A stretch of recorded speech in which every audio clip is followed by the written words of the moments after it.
Hello children, this is Ma'am Spring in her education class, and this class of mine is for class 12.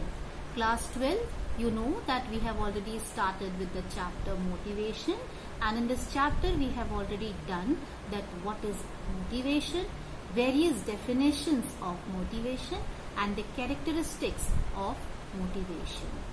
In this lecture of mine, I'll be giving the various types of motivation and the sources of motivations. So we know that what motivation is.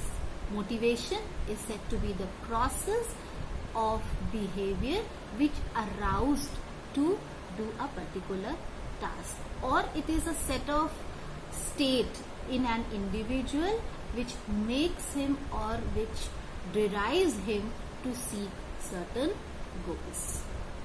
Now, the types of motivations. There are two types of motivation. One is a positive motion and the other one is said to be negative motivation. So, when the internal motivation of a person works, the child does the work on his own will on account of positive motivation. The interest of the child continues and he feels satisfied in doing his work. Whereas in the negative motivation, a kind of external motivation works and is generated on account of any reward, punishment or praise. Hence, the child continues to work without any will of his. Even if the child is not willing to do this work, but with the account of reward, receiving rewards and fear of punishment and the praise, then it is said the negative motivation. Now there are various sources of motivation, and among the various sources of motivation, one is your need, the other is the drive, the third is your incentive, and third is the motives. So what is need? Need is the necessity of the body due to which tension or imbalances arise in the body. Since this tension has a tendency to initiate such behavior, the tension or imbalance is released. Whenever the survival of the organism is not facilitated, the organism is in a state of need. And according to Hull defined this need as it is a state of the organism in which a deviation of the organism from the optimum of biological conditions necessary for survival took place when a need arises. The organism acts and his action brings a reduction in the needs. Whenever you feel need of anything, then you derive yourself to achieve that thing, to achieve that need of yours, and whenever it is fulfilled, then it is said to be the stage of motivation.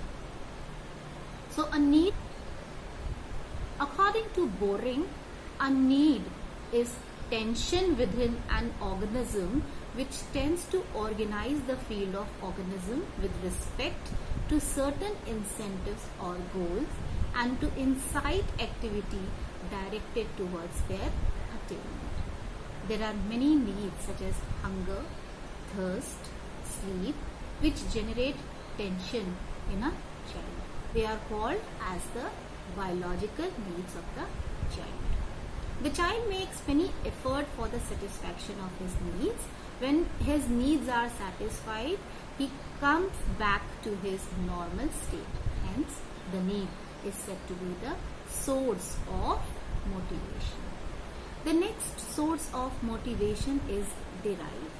Need gives birth to drive, and according to Hull, drive is a general condition of privation in the organism. It is a common denominator of all primary motivations, whether due to food privation, water privation or other causes. In general, it can be said that the drive is the condition of increased tension which initiates primary behavior or any action. The third source of motivation is incentive. The thing which satisfied the need is called incentive. The need of food can only be satisfied through food. Hence, food is said to be the incentive for hungry child. And if you are feeling sleepy, then the sleep is only the incentive for your need, sleep. So, next source of motivation is the motives. Unless you have any motive in your life, then you will not be able to be motivated towards achieving the goal. So the motives, they are said to be the source, one of the sources of motivation. Motives includes need, drive and incentives. Motives led the child towards his goals, and motives may be born or acquired. They control the behavior of the child completely. So, this is all about today's lecture, and in the next lecture of mine, I'll be defining in detail that what are motives, and will be giving the various definitions of motives. So, till then, take care and